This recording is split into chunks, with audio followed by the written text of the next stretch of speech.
Gathering. Gathering.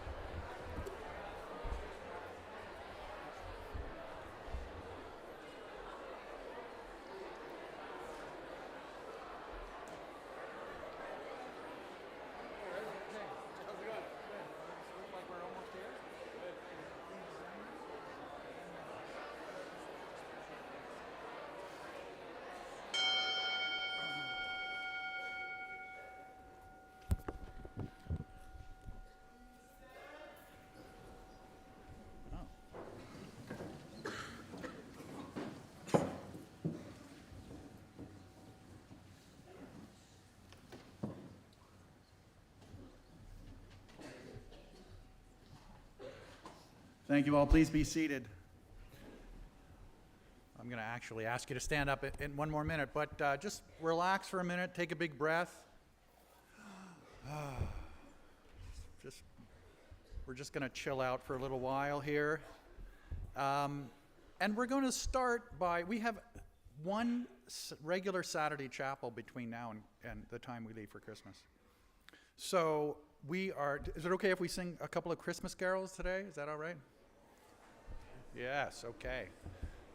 All right, well, you have to be quiet. We are going to start with number 64, which is an old traditional English Christmas carol written by the wife of the pastor of the church in Belfast, actually, 100 years ago, once in Royal David City. So quietly, please stand.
Wow, thank you. Please be seated. How many of you knew that? A lot of you knew that. One of you knew it. The rest of you were just faking. Anyways, it sounded really good. Thank you. So I can't remember the last time that I actually spoke to you twice in 1 week, and that's great and all, but I have to admit that I found it a bit stressful to come up with another chapel chat so quickly. Anyone else feel a bit stressed these days? Just a couple of you. Okay, well that's good, because I thought that I might talk about stress as a topic for a few minutes today. So what is stress? Someone once said, stress is when you wake up screaming and you realize you haven't fallen asleep yet. Anybody feel that way? You're all going, yeah, that's exactly right. The thing about stress is that there are advantages to stress and disadvantages. And you know this, without a little bit of stress in our lives, we never move forward. We never kind of get up and go.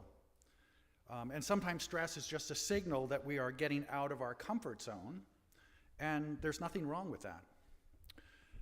The problem is that when stress becomes too much, it can become a very negative thing. It can make us sick. It can make us cranky. It can cause our hair to fall out or turn white or both. It can make us less productive and less happy.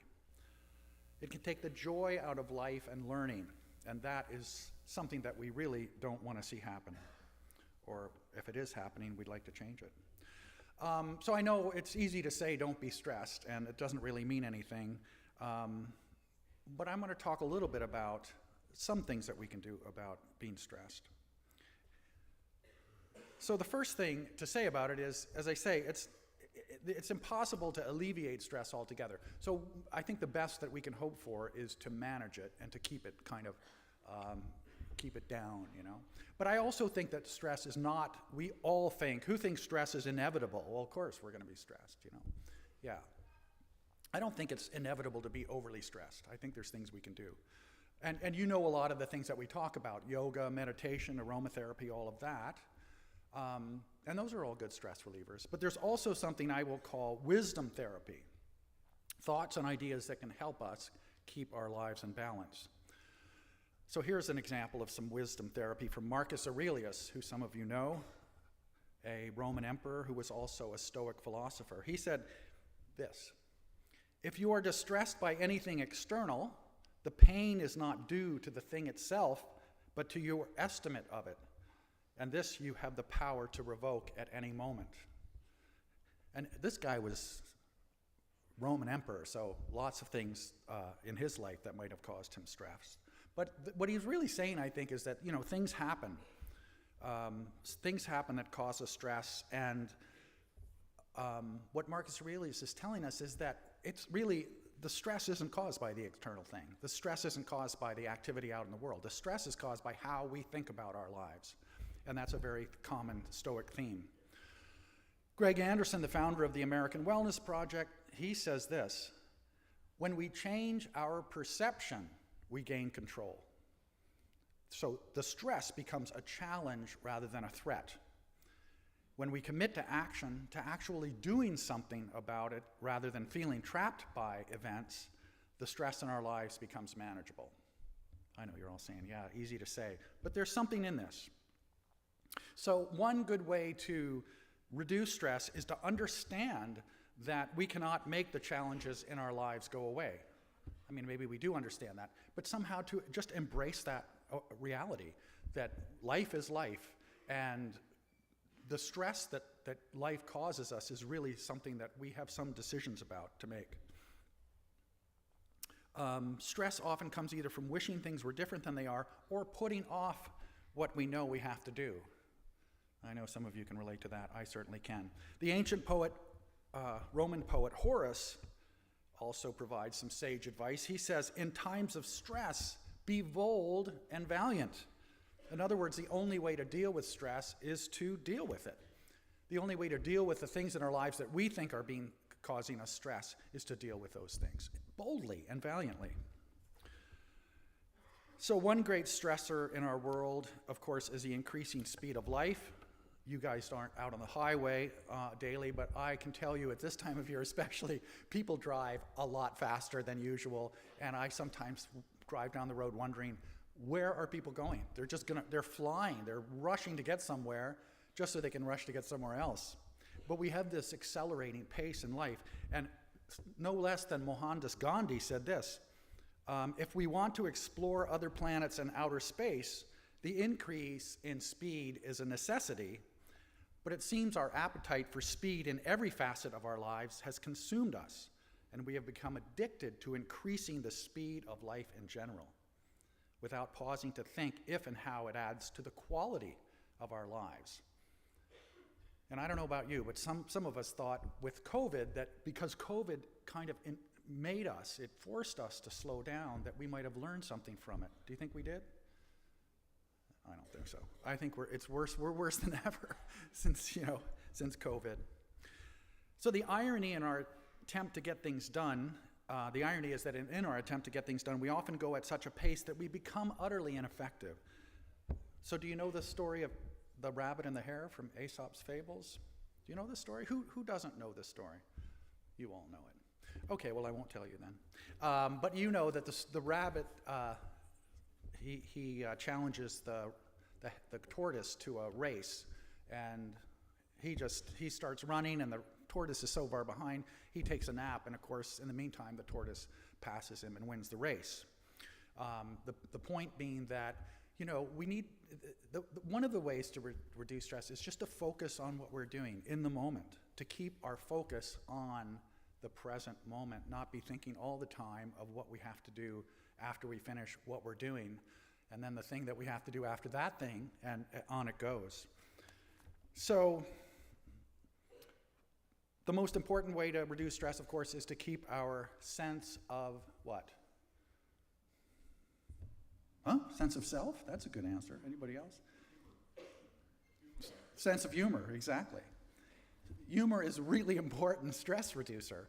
And Mark Twain said humor is the great thing, the saving thing. The minute it crops up, all our irritation and resentment slips away, and a sunny spirit takes their place. Isn't that nice? So humor, keep your sense of humor. Try laughing at something that you're not really sure whether it's funny or not. Just try laughing. I laugh at things all the time, and people sometimes think it's really strange that the things I laugh at, but it works. It helps to kind of ease things a little bit. So the most important thing, of course, is that Christmas break is only a few short weeks away. And so it's just a matter of getting there, right? And it's always good to have something to look forward to. But it's also really important to focus on where we are in the moment, what we're doing, and letting the future take care of itself. So I'm going to invite Mr. CB to come up, and hopefully what he has to say won't stress us out even more. I don't know, but he's going to come up and talk to us. Thanks for that, Rev. This will be low stress. Well, maybe the first two things should cause us a little bit of stress. I'm going to give you a few little logistical things, and I would like your attention, please. First one is the ring of light. Your house directors and house teams probably have spoken to you about this, but let me make sure that every single student knows that there is a road that has lights around it on the side of that road that goes all the way around the campus. It goes from Renfrew Road all the way this side of the fields, behind Duxbury, Lonsdales, Strath, etc. And it links up to Renfrew Road there. Once the sun goes down and it's dark, you cannot go past that ring of light. You have been warned. Please don't do it. The staff have been letting me know that there are a few people heading out to the fields, walks on paths in the forest. Please make sure you follow that rule, folks. If you're not quite sure about what the boundary is, talk to somebody in your boarding house. The other one is actions having consequences.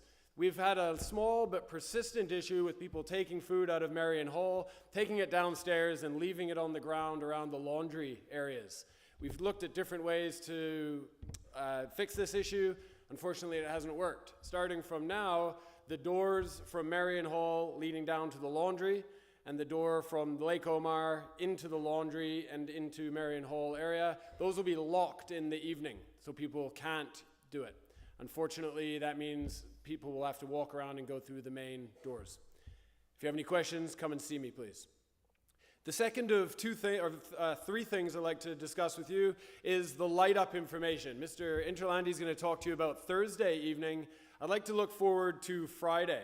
Mr. Sturrock, the grounds team, and many other people have worked really hard to get an amazing light-up plan in place. This holiday light-up will be after dinner, which will run from 5:30 until 6:15. So that's a little bit different on Friday from 5:30 till 6:15. After you've finished dinner on Friday night, please make your way to the front of the main building, and at 6:30 there'll be hot chocolate and treats. Mr. Sturrock will be leading us in a sing-along. I think Mr. Sturrock's leading us. And then there'll be a countdown before the campus becomes illuminated that really signifies our jump into the holiday season. After the light-ups happened, feel free to stroll around our beautiful grounds and enjoy. Wrap up warm. It's going to be chilly, obviously. See Mr. Sturrock if you have any other questions, or myself. The final thing is a chance for us to really take a break. On Friday, we're going to have our Shawnigan Journey, Shawnigan Wellness Swell Day, which carries on from a real successful step into this idea in September. What we're going to be focusing on is healthy relationships. So much of what we do at Shawnigan is centered around the relationships and the connections that we have with each other while you're here, and developing an appreciation of how you can really engage in healthy relationships once you leave Shawnigan. The basic plan. Everybody is to be here at 9:30 in the morning on Friday to listen to a keynote speaker. We're then going to divide and have a half day where the grade 8s to 10, you'll be focusing on fun. 10:15 to 12:30, you're going to be divided into 3 different groups along house lines, and we're going to have paintball games up in the forest behind the rink. We're going to have a skate for the second activity, and we're going to have a yoga session for the third activity. 3 junior groups will rotate through those fun things before we come to lunch at 12:30. Juniors will then spend from 1:15 until 2, and then from 2:15 until 3, taking part in 2 healthy relationships lectures, which are both drop-in, which will be in the Olson building. The drop-in sessions are compulsory. You can choose which one you go to, and you'll sign up when you get there using a QR code. Your advisors will look at the lists, make sure they know which ones you've gone to, and will continue on the conversations and discuss what you've learned. Grade 11s and 12s, we are in here for the keynote at 9:30, and then we do our 2 healthy relationships seminars in the Olson building in the morning, 10:15 until 12, and then after lunch, your turn for fun. There's going to be posters that are sent out. Make sure you know where you're supposed to be. The dress is going to be house tops and active wear on the bottoms. Really engage and make the most of the day. Thanks, folks.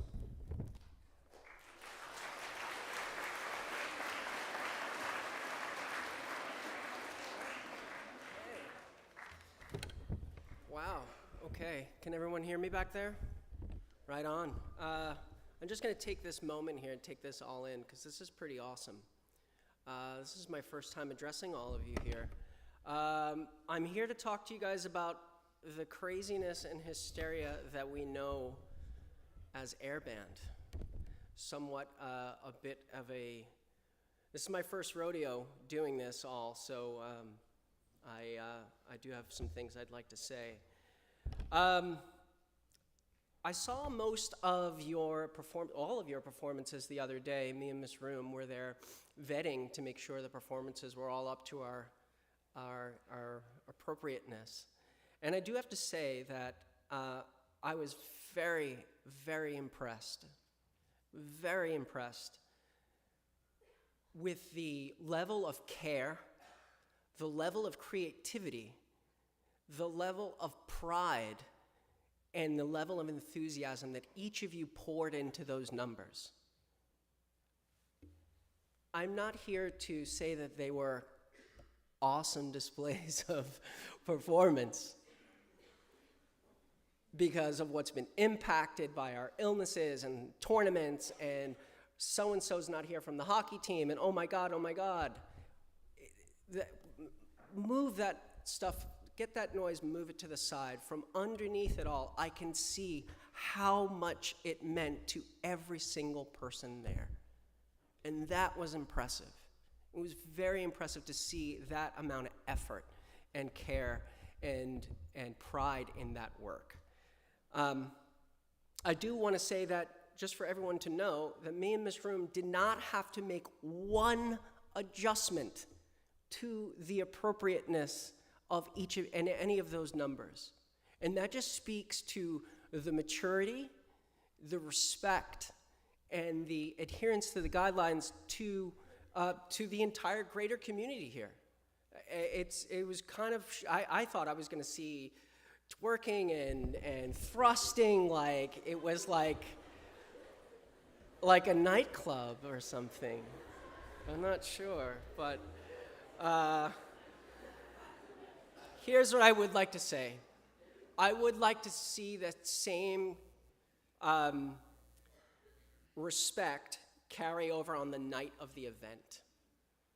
Now, look, the rivalry that comes with interhouse, or it's inherent in that, right? But that care, that enthusiasm, that pride does not come from the disdain of your opponent, right? It doesn't come from how much you hate the people on the other side or how you're against them, because you're actually more similar than dissimilar to those people on the other side, especially when you talk about Shawnigan. But it comes from that care. It comes from that investment and that pride you put into your work and how you all show up, okay? If you endeavor to do anything worthwhile in your lives, the key ingredient, and it's a lot of times coaches will push this into it, it's the investment you have. It's that investment, it's that hook that's going to push you through those challenging moments, those moments that are awkward and don't feel good at rehearsal, or don't feel good on the practice pitch, or don't feel good after a game, right? It's that investment that you need to have in anything you endeavor. So we don't want you to lose that, but we can't have it outshine the two main points of this event, right? Or maybe the main point of this event, which is the fun of it. I was talking to Ms. Hutchins just before. It's like the fun, the levity that this is supposed to provide us, and the opportunity for you to shine in front of your peers. Gives me actually, as moving from a professional into education, that's the thing that I try to key in on, to give my students an opportunity to shine. Here is your opportunity to shine. And after seeing some of the numbers, I can't wait for you to see some of these numbers and to applaud those people who have put themselves out there like they have. So sure, you can cheer for your houses and whip it up, but also make sure that it doesn't overshadow the the spirit of competition, the respect for the other players on the field. Sorry, I think there was a better segue there, but I have so many notes here that I want to say. That spirit of competition, I want to just hit on one more thing about that mutual respect and admiration for the opponents and the people on the other side. You saw it as Pee Wee soccer players for some of you, where you kind of gather around and you all are circle and you chant and sing a song for your opponents to thank them. Meeting your opponents at the red line and shaking hands and patting the goalie on the back, and maybe even having a discussion with the other captain of the team, just because of what you mean to each other in terms of your rivalry. It's about taking the shirt off your back as a soccer player and handing it off to your opponent. And it's actually quite interesting because this week, Lionel Messi, a soccer god, scored 2 goals against the Mexican soccer team and then was caught on video kicking the jersey on the floor. It sort of taints that performance that day. And I like to believe that there was someone else in that locker room who came out and picked that jersey up and folded it and put it up and actually gave Messi a little talking to, a soccer god, to be like, hey, show a little bit more respect.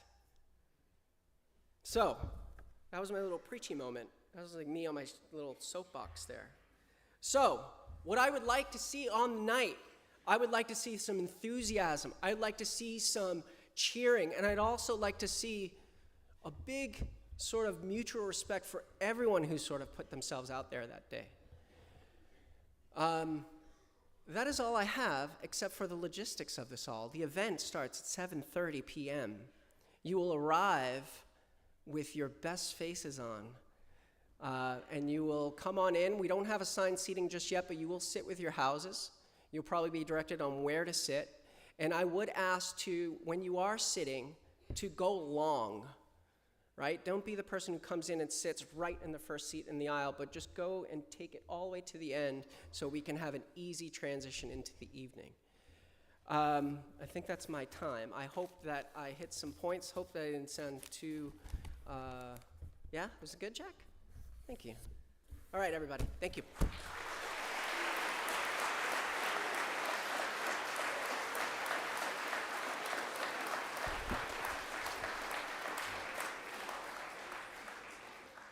Thank you very much, Mr. Andy, and thank you for all the work that's gone into getting us ready for the big event tomorrow night. Follow that message. Big point on respect. Please keep things going. We've got 2 and a bit weeks to go. As you've already heard, there's lots of brilliant events being planned for you as we launch into Christmas and try and lift the spirits towards the end of a very long term. Please play your part by showing respect for this place, for this room, less coughing, of the theatre coughing nature, all those little bits and pieces. Please play your parts to get us to the end and make these 2 weeks the best weeks of the term. There's a lot to look forward to. There's always a lot going on, but a huge amount has been done on your behalf to make this really work well. So thank you. Keep going. I'll hand back to the Rev to finish.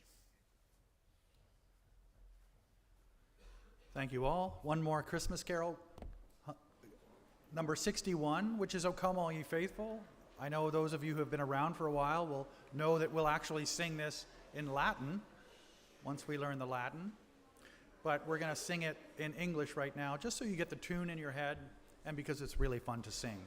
Hymn number 61, please stand.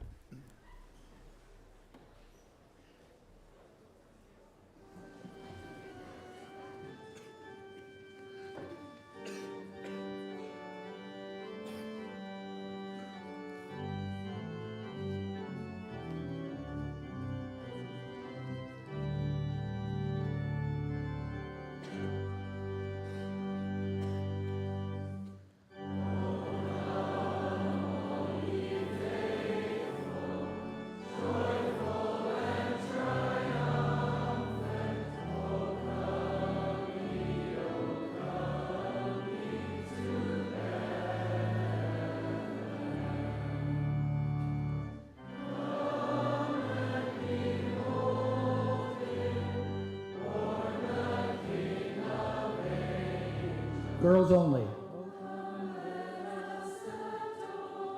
Boys.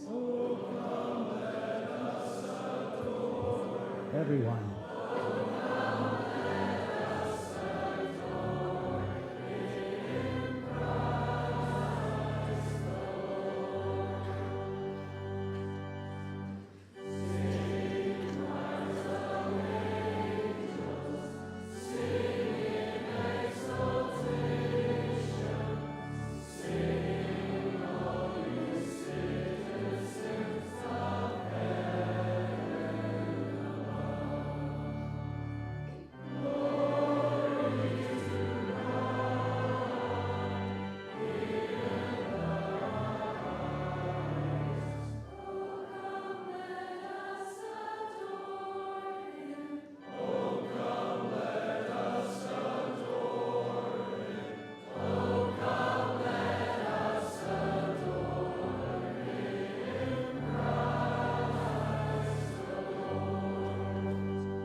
Thank you all. Have a wonderful day. We'll just let the staff go out first. Thank you.